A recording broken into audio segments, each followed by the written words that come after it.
Chris and Andrea Mullineux have some of the great stories of South African wine. There's their own personal story, the love story that began in France and now finds itself here in the Swartland. There's the story of the Swartland, the part of the South African wine world that they've become such a leading agent of change in.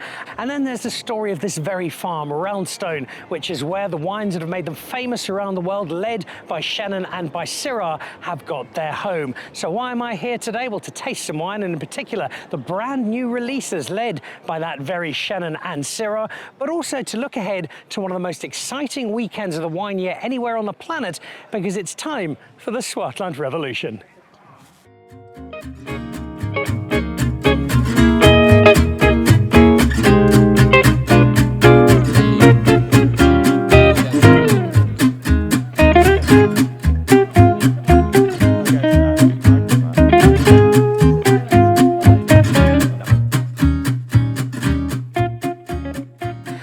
There is electricity in the Swartland this weekend. What is normally a very quiet and calm and tranquil and often half asleep part of the world is instead absolutely abuzz, because it seems, Andrea and Chris, like pretty much every single person, not just in the South African wine industry, but the global wine industry, is queuing up to get into the Swartland this weekend. For sure, yeah. We have our Swartland Revolution reunion festival this weekend. So it's a festival we last had 10 years ago in the Swartland, which was kind of a very important thing that put the Swartland on the map in many ways. And we're having the first one in 10 years, so there's a lot of excitement to come back and relive the glory days in many ways.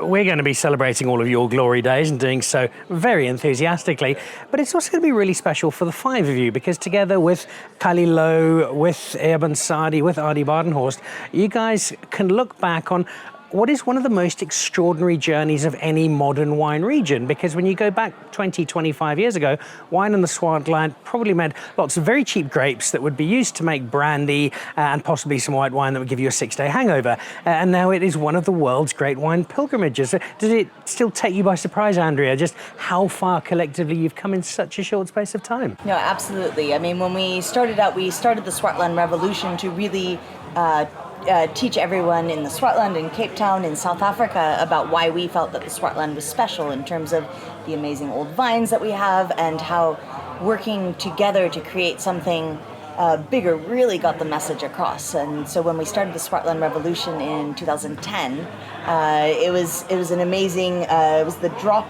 that created the ripple effect to what we have today. I remember the first time I saw the poster a few years later. It was the Young Guns. Here were these cool kids in the wine world who retrospectively looked like they had it all mapped out, Chris. It seemed like you'd sat down, right, in 15 years' time, this is exactly where we're going to be, and it's all going to work brilliantly. Yeah. How much of an actual vision was there when the Swartland started to take shape? I mean, I think we just believed in the place. It was we just knew how amazing the site was here, the sunshine, the climate, everything here was ready for it. And we just believed in that. And our whole thing with starting the festival is to get people to come here and experience the place firsthand, to see how special it is. So I think we believe more in the place than our vision. But I think that this place is special, and it makes insanely beautiful wines, and people, I think it resonates with them when they drink the wines. Yeah, so. There are two crucial parts to the formula. There's obviously great natural terroir conditions, climate. Yeah. There are also some reasonably talented winemakers who do help. Tell me, Andrea, about the relationship in particular with Cali, with Urban, with Aarde, who are not just colleagues and peers, but they're family. They are family, and it's been an amazing journey with them. How we work together, we share information, we share learning experiences. So really a rising tide lifts all boats. So when one does well, we all do well, and to be able to share in that is really an incredible feeling of family. And then beyond that, it's been amazing to watch all of our children grow up together in the Swartland. To watch this next generation, because we were all kind of in our 20s when we started out in the Swartland, and now we all have children that are fast approaching 20. Those are three of the members. Tell me about a fourth, Andrea, this good-looking gentleman beside you who first caught your eye in France. The journey that we see you guys have is within the Swartland, but it goes back further than that, and it's become this extraordinary road you've travelled together. No, absolutely. So people hear very quickly I'm not from the Swartland originally. I grew up in California, started making wine there, and decided to start my international winemaking journey in 2004. My first stop was South Africa. I didn't really meet Chris then, but we were on a train to Champagne. Coincidentally, I was working in Chateauneuf-du-Pape. He was working in Bundel. We were on the same train to Champagne for actually a different festival in the Champagne region. And after a week of phenomenal bubbles, some of them went heart-shaped. And now we are in the Swartland together today. There are rumours, and I've heard a few of these, Chris, that you'd heard that Andrea used to take that train and you would take it every day in the hope she might be on it one day. I literally, every weekend I went up to Champagne. No. That's cool. Was it love at first sight? I think so. I mean, we share so many things in common. Love for wine, love for travel, love for food, and the same kind of wine. So, and she's pretty hot. So it was pretty easy to fall in love. You've now created this extraordinary Mullineux empire. It stretches beyond just the Swartland, but this is where the focus still is. It's where the heart still is. Going back to that earlier comment about the terroir was just right for it. Not many people had sensed that before you guys collectively had this feel that there is something special here. In terms that even somebody like me can understand, what is it about this place that allows you to do what you do? Yeah, I think there's a few things. Firstly and foremostly, we've got these incredible old vines here that are, it's a national heritage, and they're these very special varieties like, well, Chenin is obvious, but we have Claret Blanche and Grenache Blanc and all these incredible varieties. We've got amazing sunshine here, we've got amazing soils, and I think what's special is we as a collective, the winemakers here, really try to express that in our wines. You want to taste the South African sunshine. But with authenticity, with freshness. So our wines are beautiful, but they're also unique here, and I think people just love them for that. They're authentically unique, but at the same time they're incredible to drink. And the people are real. You know, we're families, we have kids, we're farmers, we work hard. It's not, it's real families making the thing. So I think people connect with the wines, but also the people making the wines. Yeah, so it's a special place. Andrea, Chris had to persuade you to come back to South Africa, which I don't think was too much persuasion because you knew South Africa fairly well already. But what about the Swartland? What were your thoughts on the Swartland when you first came across it and it was presented to you as the world's next great wine area? Well, I think it's important for people to understand that, Chris and I did not come from winemaking families. We're first generation, and so we didn't have any shoes to fill. There were no obligations to be in a certain region. So when we decided to start our own project, we could have gone anywhere. We could have gone to France or to California or to Constantia. But when we came to the Swartland together, and we saw these amazing vineyards and this rustic landscape that made these beautiful wines and so expressive of terroir, it was just impossible to not fall in love with this region for the quality of the wines, but for the people and for the opportunities as well. And I think it's quite rare around the world for two people who did not come from winemaking families to be embraced by the local farmers and other people in the industry because they saw our intention of doing something really special here with love, attention to detail, and all in the pursuit of making fine wine to help put Swartland on the map. You've shot to the other end of the not a winemaking family spectrum, where if your kids are not great winemakers, I'll be very surprised. You have to work together. If I look at the Nickel household, it is always marital bliss. We never argue about anything. It's all calm and agreement, and especially with my wife being both Greek and a lawyer.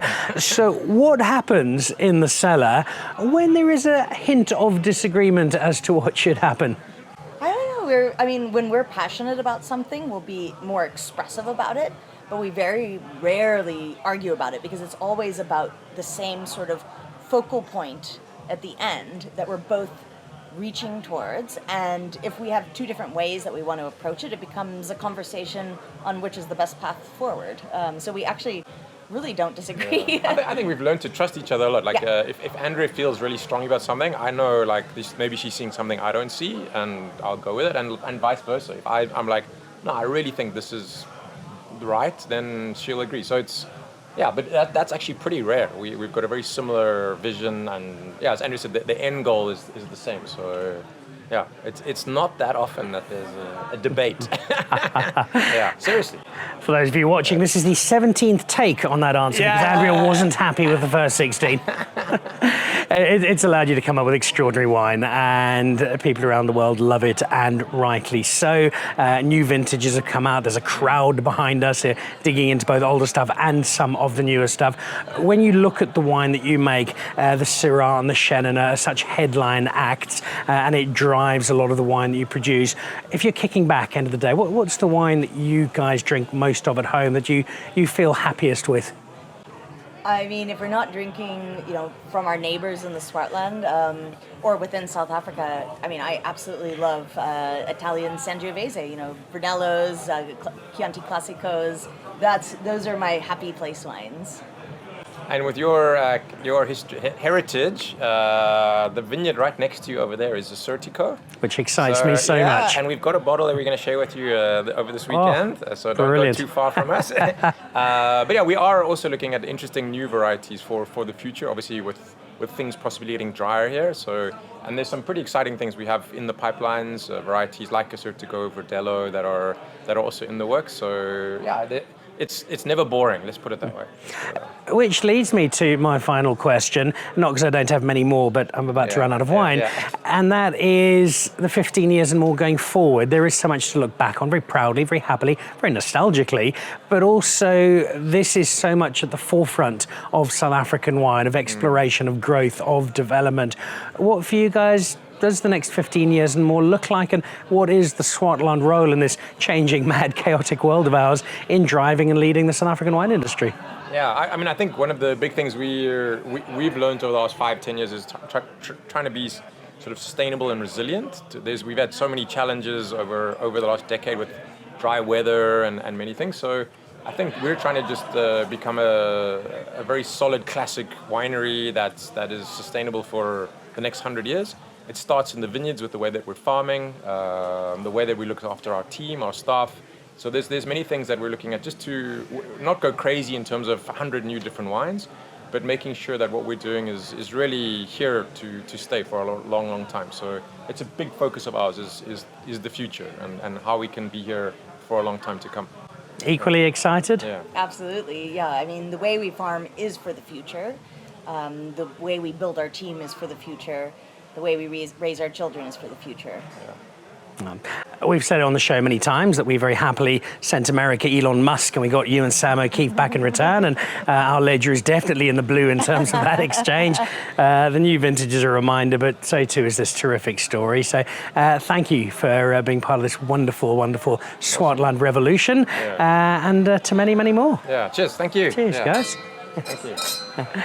So there we go. There is brand new wine here, so I am going to let the Mullineux go off and entertain the 25,000 guests who've come to try out their new wine. I'm going to try some of it myself with a rather special guest.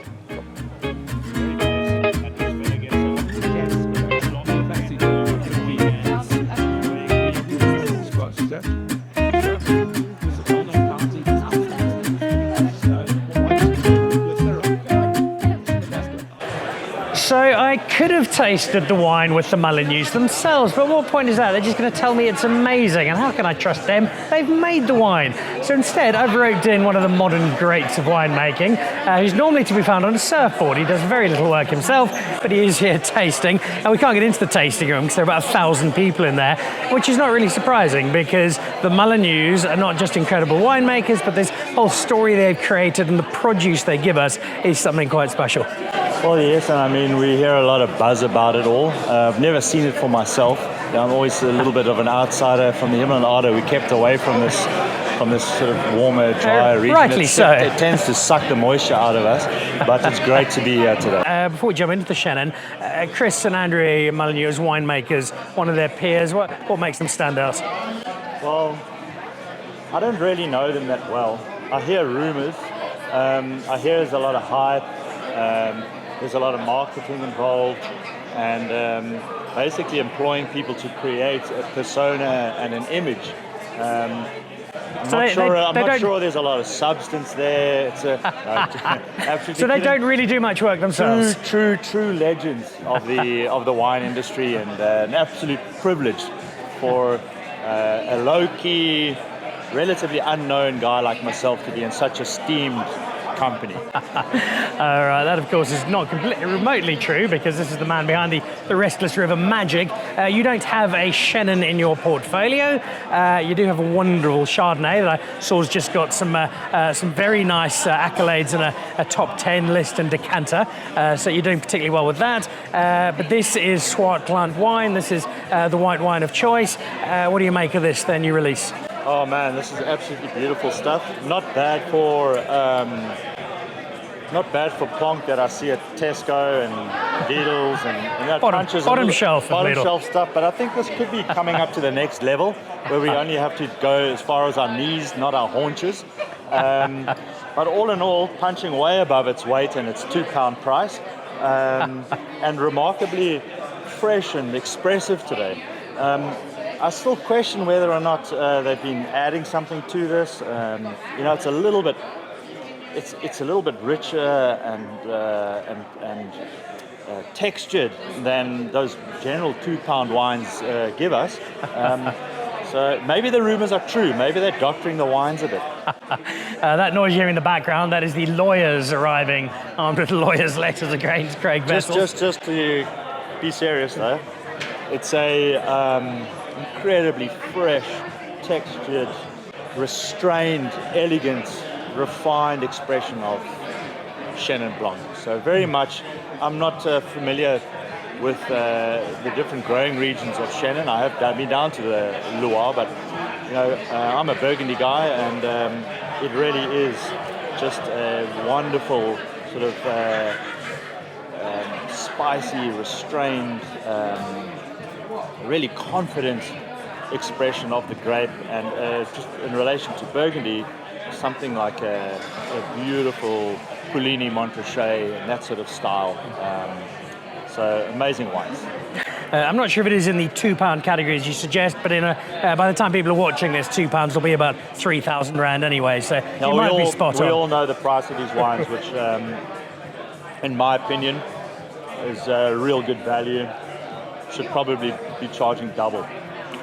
All right, well, there's some incentive for the white. What about the red? I think we've got some here. So this is some Swartland Syrah. All right. Okay, what are we on to here? So this is the 2022, the new release Syrah. And first of all, just new release 2022. It's had a bit of time, which is very welcome. It is, and I mean, I tried it just now.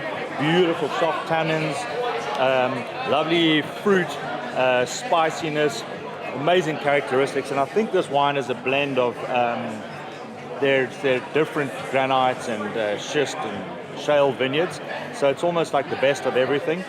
Showing really beautifully, lovely lighter style in terms of just elegance and finesse, super quality stuff, and still very young, even though it's a 2022, but a great sign that it's going to go forward in a really good way. If we taste it to 2015, you can kind of see where this is heading, and it's an absolutely beautiful expression of Syrah.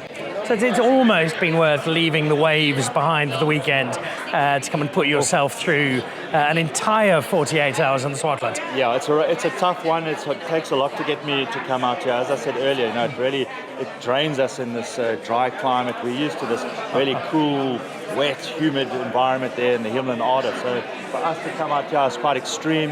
It's kind of fire and ice.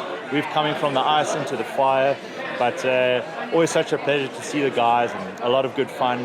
And I'm sure we're going to have plenty of banter later, and not least some fantastic wines. I think that's beyond doubt. Craig, thank you. There we go, our guest analyst on Dan Really Likes Wine, part-time winemaker, full-time surfer, Craig Vessels.